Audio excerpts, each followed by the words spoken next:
Hello, friends.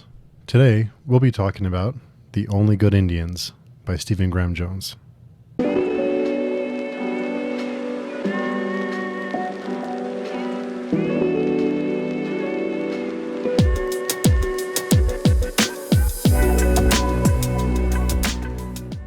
So I am participating in a month of Stephen Graham Jones, which is organized by Amanda over at the Reading and Writing Life. We have a whole month of Stephen Graham Jones planned. There's different booktubers doing different days. This is day 8, and I'm doing The Only Good Indians, a review for The Only Good Indians. There's a ton of other great channels that are participating. Please go check them all out and support them, because it's a great project that Amanda put together. So really grateful to be a part of it. So before I give my thoughts on The Only Good Indians, I think it's always important to mention that I'm weird about spoilers. So I will try not to spoil anything for you. I like to go into books blind, not knowing anything at all, so I will try and not spoil anything for you. I often don't even read the synopsis because I don't want to know anything. If you're like me and you avoid the synopsis because you're afraid of being spoiled, the synopsis for The Only Good Indians is safe. It won't spoil you in anything major. It will give you a little bit of an idea, but not more than I'll probably give you in this video. So you'll be fine reading the synopsis if you like to go into books blind. The Only Good Indians is my first novel by Stephen Graham Jones that I've read. I'd read some short stories by him before, which I absolutely loved. This is my first experience with a novel, and I had the pleasure of hearing Stephen Graham Jones speak at the Spirited Giving event at the Stanley right before StokerCon this year. So getting to hear him speak and to read, and he's a very charismatic, very funny person. So when I was reading The Only Good Indians, I could hear his voice reading to me. He has a very distinct cadence in his writing, and when he speaks, that's the way he speaks when he reads. It flows. It's a different type of flow to his prose that I think it could take a little bit of getting used to if you're not used to it.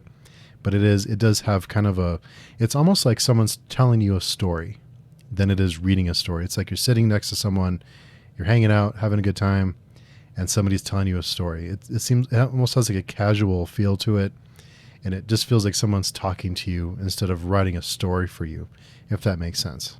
The Only Good Indians follows a group of men who, in their childhood, there's an event that happens, which I won't spoil, that affects them throughout their lives. And this one event, has a ripple effect in their lives, and even generations after that. So this book left me, the kind of what I picked up from it was traditions, the sins of past generations. Should we be responsible for the sins of previous generations? Guilt, motherhood or parenthood were some big themes in this one for me that I picked up. And there are some scary portions in the book, but I wouldn't say it's full bore. Like it's not heavy-handed with the horror. There is some horror, but it's really creepy kind of horror. There are some, when it does ramp up the horror aspects of it, but a lot of it is for me, it was more psychological, more of the weight that these people, these characters took on after this event happens, what they carry with them, the guilt, the weight that they carry after the events of what happened. And we do find out what happens, this big event that sets all these storylines into motion. We do hear about it later, but I did enjoy the way that we learned about it slowly, that it wasn't just a big dump of information, that we were left wondering what happened. And when you do find out, everything starts to make sense. And there is this droll, dry humor sprinkled throughout the book. There's even some moments when you laugh, when you wonder if you should be laughing. That has that kind of humor in it. The characters are very fleshed out. They felt like people I know. When I was reading the book, it felt like people that I knew. I hear people. It sounds like someone I know, like people I knew in real life. They seemed very believable, and all the characters are very distinct. There are several characters, and they all had a personality. They all had something it was like you could reach out and touch them.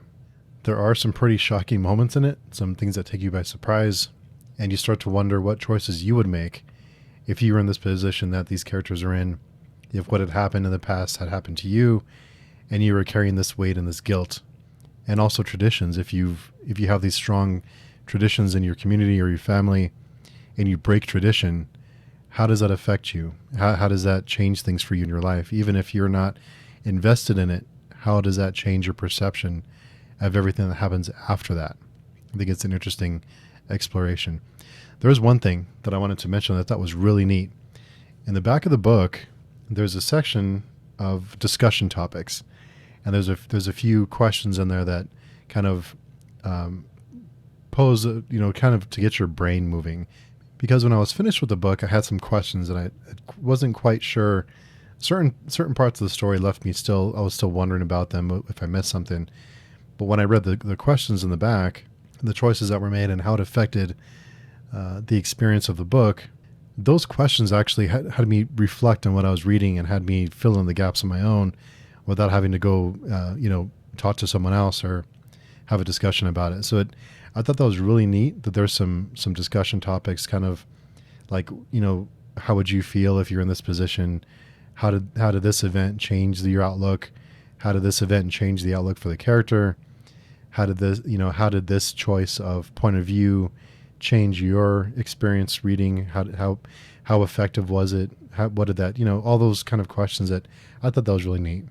And it is a relatively short book. It's not very long. It's only 300 pages. And I didn't feel like there was a whole lot of extra that didn't need to be there. That's one of my pet peeves, is when there's too much. When it kind of, the author kind of goes on tangents or, presents things that are just like don't move things along. But I didn't feel that way at all with anything that happened. I thought everything meant something.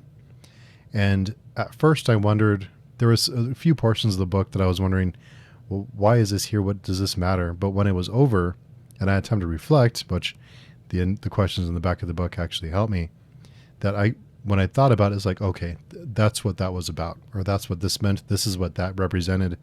So those questions were a big help for me because, I'm not the smartest person in the world. So sometimes I need some help.